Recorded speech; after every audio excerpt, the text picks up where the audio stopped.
This time around for another journey. It's so great. Different guests once a month, and this time around Jacquie O'Donoghue, the driving force and creator of Jacquie Produce. Thank you for joining me for the journey. Thank you. Thanks very much for having me. Now, always start these interviews with your ties to Albury-Wodonga and the surrounds and your heritage to the area. Tell us a little bit about yourself. Yeah, so I am originally from Corowa, grew up there and then left when I was 17 and travelled around Australia and the world and moved back here with my husband 5 or 6 years ago now. So, yeah, that's about it really. So you understand the area really, really well. Yeah. Jacquie Produce, for anybody who hasn't come across that, explain that brainchild. Yes. So Jacquie was something I started 4 years ago. Originally, I'm a teacher, primary school teacher, and I was teaching primary, lots of junior kids, and found I was really passionate about healthy food and healthy cooking. So went through a few different things, and I decided to take a year's leave from teaching and start cooking. And very quickly, I was cooking at home and quickly made over about 30,000 meals in my home kitchen. And then with F45, the gym in Albury, and then hired Lindy, who's a chef who's still with me now. So it kind of quickly escalated into the space we're in now, which is a commercial kitchen on Dean Street. And we have grab-and-go meals. You can order online as well. We have catering, so corporate catering and event catering things. And then cooking classes, which haven't happened since COVID. But so, yeah, there's kind of 4 running parts to the whole business. So you mentioned teacher, interest in food. Were you already a good cook? Oh, I probably should say yes. I feel like it's a bit arrogant to say it, but I just really loved it, and I'd spent a lot of time doing it, and I put a lot of passion into it. So it was something, Friday night I would cook for 2 or 3 hours, and I just loved cooking. So my mum's a really good cook. My sister, I've always grown up with really good role models of food. So it's something I've really always loved, but the healthy side of it's something I've been really passionate about for a little while now as well. Yeah. And I know you've held cooking classes for kids, so that's probably tied those two experiences of yours together. Talk a little bit more about maybe what you think the importance in that is. Yeah, definitely. I think why I started Jacquie was I was seeing lots of children with lunch boxes that might not necessarily be as healthy, and it's not because parents don't want them to eat healthy, it's just time. People are getting busier and busier, and so I found I was really excited to offer children's foods, and I thought we offer lots of kids food at Jacquie. So we hide veggies in tuna bakes. We make our own bechamel, which is cauliflower sauce instead of the white sauce, traditional white sauce. And we started the kids classes because I just genuinely missed the kids. So, and it sounds really corny, but I loved being around kids, and I loved the food part, and I thought, well, why not bring those two together? So it's something I really love having the kids in there, and I think it's a really good way to educate them. So it's not just giving them something to eat and telling them to eat it, it's teaching them why they need to eat healthier food. So I love that part of it.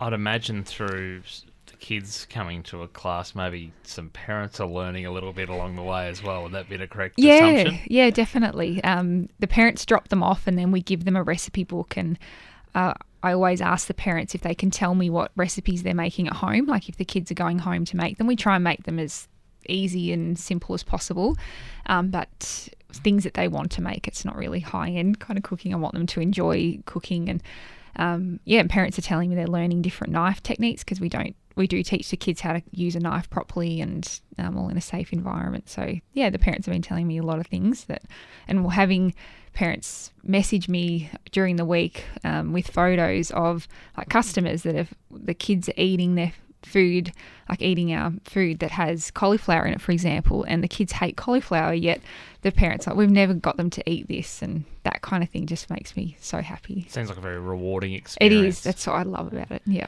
And so what have you had to learn in creating a business from scratch, from an idea, from a passion, and I guess outside of your chosen and trained and qualified field? Yeah. Everything. Absolutely everything. Thank goodness for Google, because I Google everything. Look, when it sounds silly, but when I first started it, I actually didn't know I was starting a business. I registered an ABN, but I didn't really understand what that meant. I've never been around business people. Before teaching, I studied exercise science psychology, so I was in hospitals, that kind of thing. So I haven't really been around business people. So I had to learn within 2 weeks to set up a whole brand and a whole business, packaging, the legalities around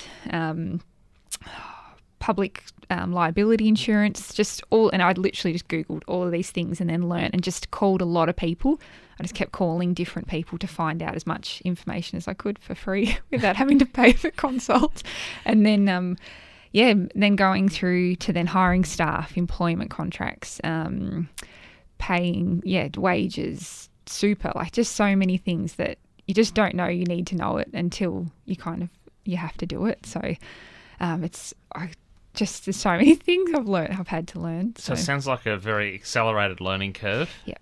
Completely out of comfort zone. Yep.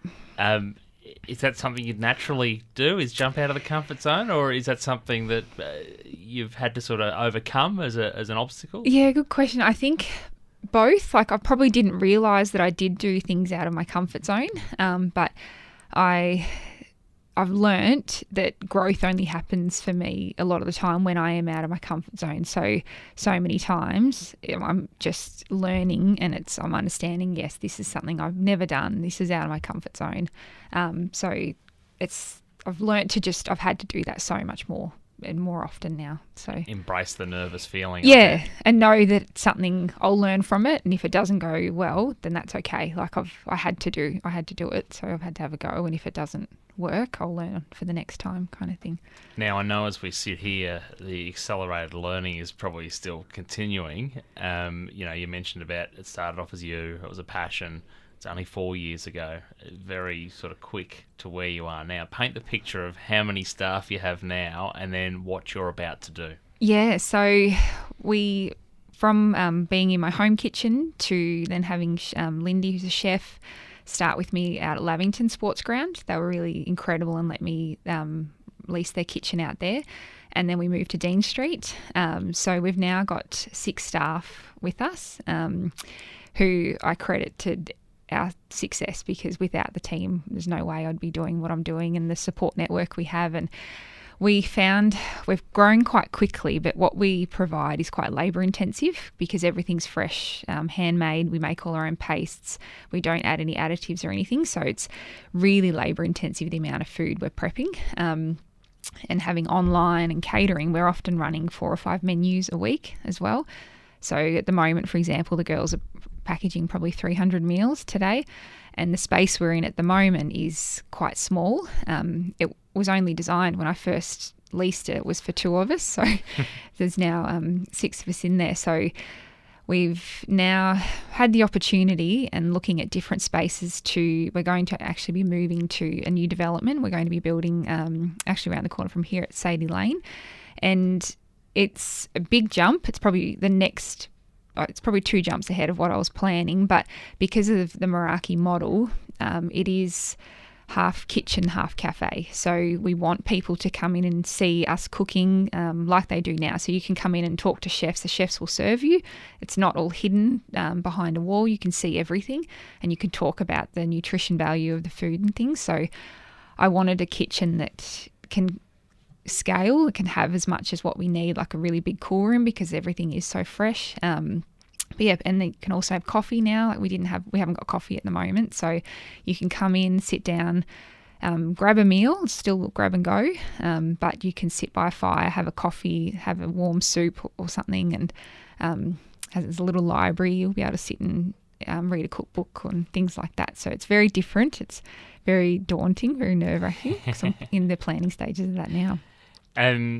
So the vision in terms of when you just started out with that hobby, to me it sounds like a success story. Anyone could listen to this at the moment and go, wow, like what a way to bite off more than you can chew. And yeah.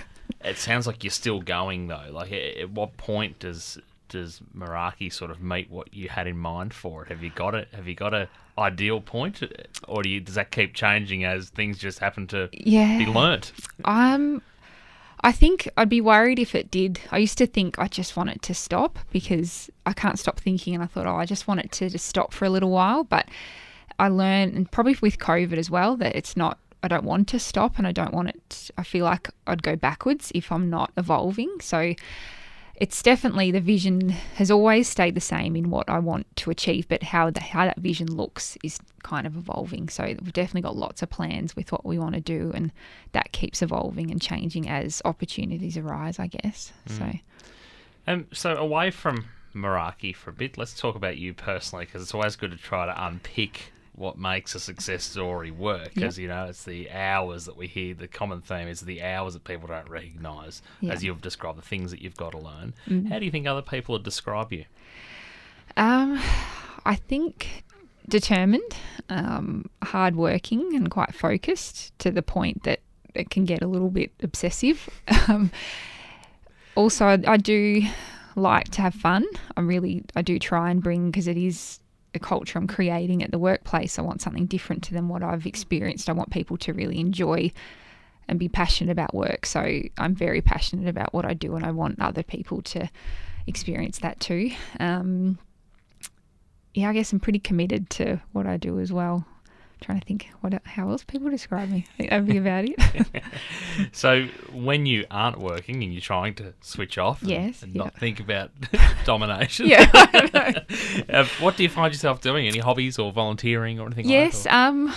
Yes, that's something that's been my goal this year, is to do more outside of work. It has consumed me for a while now to get it up and running, but I'm really trying more yoga and Pilates just to relax a little bit more. I do spend a lot of time with my husband and our dogs as well. We walk and do things like that. So, and I read a lot. I love reading, so constantly reading. It's that mindfulness. It sounds, making sure you're getting on top of that. Yep, and not getting swamped by the busyness. Yes, because it's really, when you own your own business, you have to do most things. And now I've got a team that we're all focused on different parts of it, but I still am overseeing all of it, and there's a lot I need to do, which is great, but it just means it's been hard to get it to this point.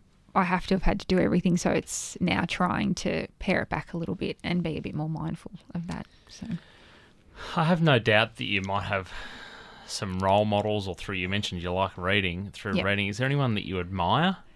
Oh, there's so many different people that I admire, but I think I'm very big on my support network, because I learn so much, and I try, and it sounds really corny again, but I try and be the dumbest person in the room wherever I go, because I don't know so much about this, I try and learn what I can. And two people that, when I think of who I admire, one's my sister. I always have looked up to her. She runs her own business herself, and she's very calm and determined herself, but she's got a better balance than I do, I think. So I'm really looks effortless, maybe. Yep, she does it really well, and just very passionate and very caring to everyone, and selfless, I guess. And the other one is Steve Bowler, who is a local head accountant here, and he's my mentor, and I would not be sitting here if it wasn't for him, and he's helped me so much with different things. And I just admire him he's someone that is so incredibly busy, yet you wouldn't know it when you're in a room with him. He's very dedicated to whatever he's focused on at that point, and he gives everything and gives the community a lot. And I really admire him. So he's someone that I look up to. That's great. What's the greatest bit of advice, or perhaps a quote or something maybe that you've come across that you find is a good filter, whether it's in your business or your daily life? It's probably a pretty harsh one, I guess, but it's something I've had to learn, was you can have excuses or results. You can't have both. So I found I would say things and I would have an excuse. So there's a reason why I didn't do this, because I didn't know that it had to happen, because I hadn't learnt it yet. And early on, I've just always thought, you've got an excuse or a result. So if there's an excuse, you have to do something about it. So that's kind of something I've always been focused on, really. It's brilliant. You mentioned being the dumbest person in the room. Yep. Is that deliberate? Is it asking the questions that perhaps no one else, or what's assumed knowledge for everybody in the room, perhaps having the confidence? Yep. Yeah. It's just, I don't want to leave a room and regret not asking a question. And I'd rather the 2 minutes of everyone looking, going, who asked that? Because I don't want to know. I'd rather know. So I definitely ask a lot of questions to anyone when I'm around. And yeah, I try, and it is something out of your comfort zone as well, but I do try and put myself in positions where I am surrounded by people that I can learn from. So especially business people, I've been trying to be involved in that more. Good. Yeah. And sliding door moments in life. We like to talk about these, or a fork in the road. Yep. Was the creation of Meraki one of those? Yeah, it was, definitely. Yeah. So I was originally going to move back to Melbourne when we were here. So that was kind of my husband and I, we were boyfriend and girlfriend at the time, we'd split up, and I think because all my family are there, they've moved from Corowa down there, and I thought, I think I might just go back to my comfort zone and be down there. And so that was a bit of a fork in the road. I thought, I don't know. And then I ended up starting Meraki. So instead of moving back to Melbourne, I started, the business. Was that a tough decision? It sounds like you would have had a bit of toing and froing in your mind. How do you usually go in those situations? Yeah, definitely. That was the hardest decision I've ever had to make. It probably doesn't sound that hard when you think about it, but I had a really good job, a really high-paying job. I was a leader in the school, and I've always had that secure income. So to leave something, to know I don't have that, like I left full-time work and you don't have a weekly salary, was one of the hardest things that I've ever had to do. And I had my mum, and I just spoke to so many different people for their advice, and I just kept coming back to the thought, well, if I don't do it, I'll regret it, but also what have I got to lose? So I thought I can always go back to teaching. I can always go back to it. So yeah, definitely the hardest thing. Pretty bold decision. You're right. Like it's quite comfortable to be able to say, I've got my full-time salary and, you know, I enjoy my job, or I keep doing this. Yeah. But to take that bold step of finding fulfillment. Yes, exactly. In your day-to-day life and in your career, it sounds like that's something that you've been across that hurdle of. This is one of those moments. Yeah, 100%. And I think that's probably why that quote of excuses or results, because I found I was really unhappy with work. So I made that huge choice. But now I'm like, well, I'm the happiest I've been. Never worked harder, but also I have a purpose. And it's, again, sounds really corny, but I'm really confident in saying that I'm so happy and I have a purpose and I know my why and why I'm doing this. And I had to make that choice to leave full-time work. So sounds like you're enjoying it. Oh, I love it. Absolutely love it. Yeah, definitely. Not a lot of people start a business with the enjoyment or the passion. Like it's rare that you can find something that really suits what you do each day, where it almost becomes a paid hobby, which is what I'd imagine you've been successful in doing. Yeah, it's definitely, like I won't lie, there's days, I think many days I could go, I could quit just because I don't know if I have the energy to keep evolving and pivoting and things like that. But 90% of the time I really love it. But everyone has bad days, and it's when, a kid will come in and tell me they prefer our chicken nuggets over the McDonald's, for example, things like that. I go, I just love it. So very, very passionate and love the team I'm with and what we do. So yeah, really, really love it. You mentioned, what have you got to lose? Is that advice you'd give other people that are sort of at crossroads or have a decision to make themselves, or they aren't 100% happy or comfortable with what they're doing? Would that be what, from your experience, you'd say? Yeah, definitely. I try and say it to people if they ask, especially friends and things, that, you don't have anything to lose. You can go back, you can try something. If it doesn't work, like, I don't look at anything as a failure. If it doesn't work, I've learnt from it, and you can do something else. Like, you're just better to have a go than regret not ever having a go at it. So, yeah, I definitely believe that. What did young Jacquie O'Donoghue think that she was going to be doing at this point in time in life? Good question. I was always really sporty growing up in Corowa. There wasn't a lot to do, so we all played sport. So I played sport up here at the weekends in Albury a lot as well. So it's always health focused, definitely. And probably knew that I was looking at sports psychology, didn't enjoy that as much. So I loved health. I've always kind of been around that part. So never thought I would be running a business. Like, I wasn't one of those kids that had the lemonade stand out the front, and like, that was not me. So I didn't know that this is what I'd be doing. But yeah, definitely my determination in my youth is something that's helped me with this, I guess. And benefit of hindsight, it's always perfect vision hindsight. Yep. What Definitely. advice would you have given to a younger self? Probably not to be so hard on myself. I set the bar very high for myself, and no one does that.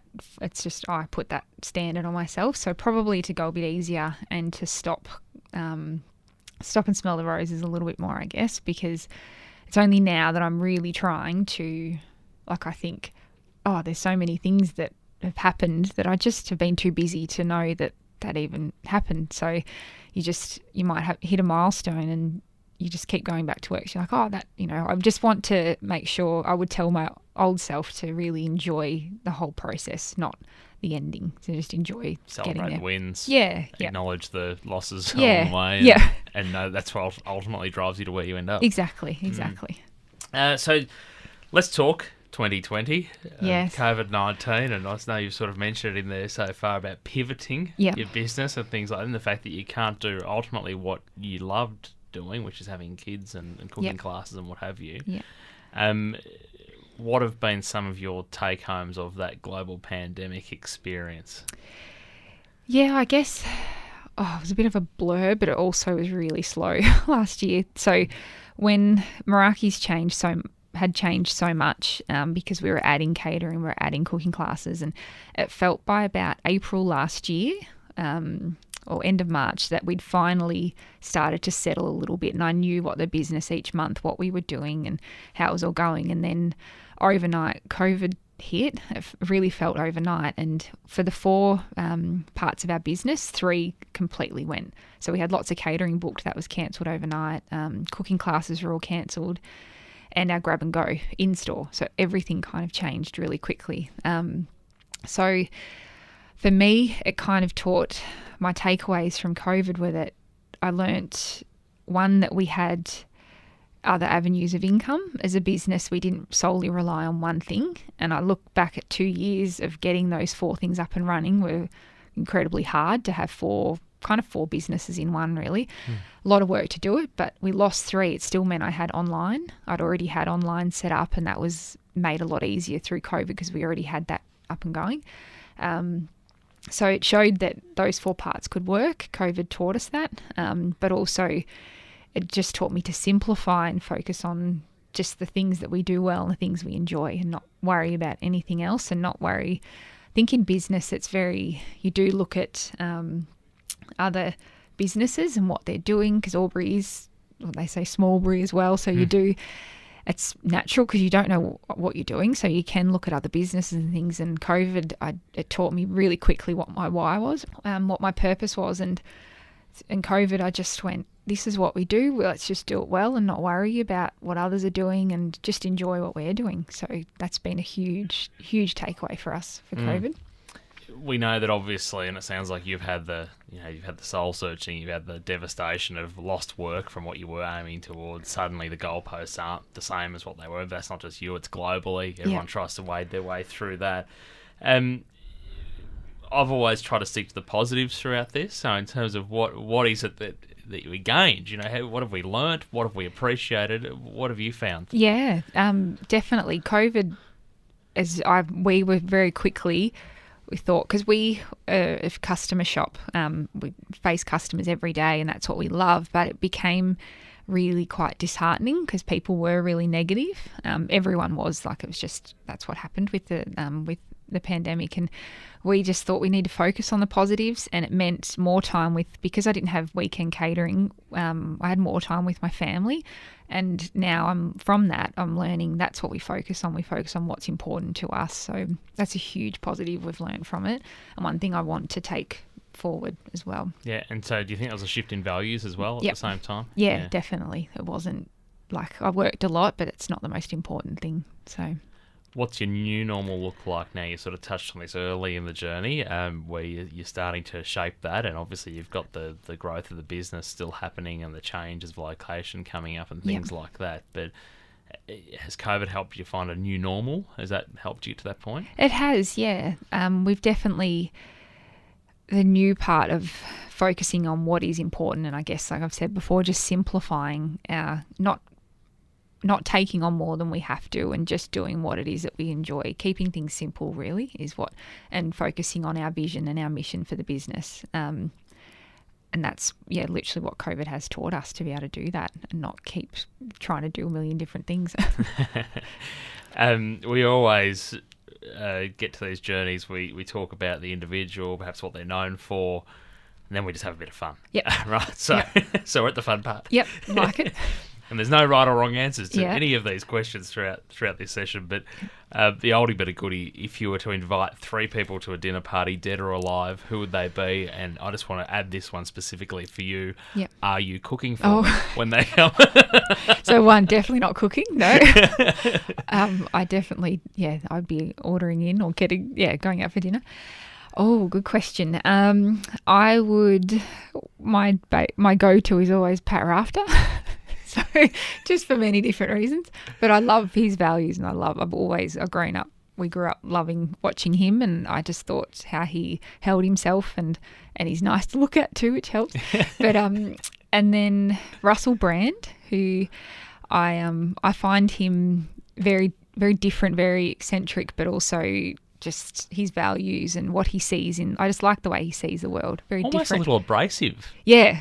But like a brutally honest He sort is, of person to exactly. have their dinner, isn't it? Yeah, it is. Wow. Just how he sees, like he would say that this is white, and he'd convince you. He just thinks really differently, and I like that. And I like people to challenge the way I think. So he's someone, and he's very funny. So I love being around funny people. Yeah, so you got Pat Rafter, good choice. Russell Brand, who else? Janine Ellis would be my one.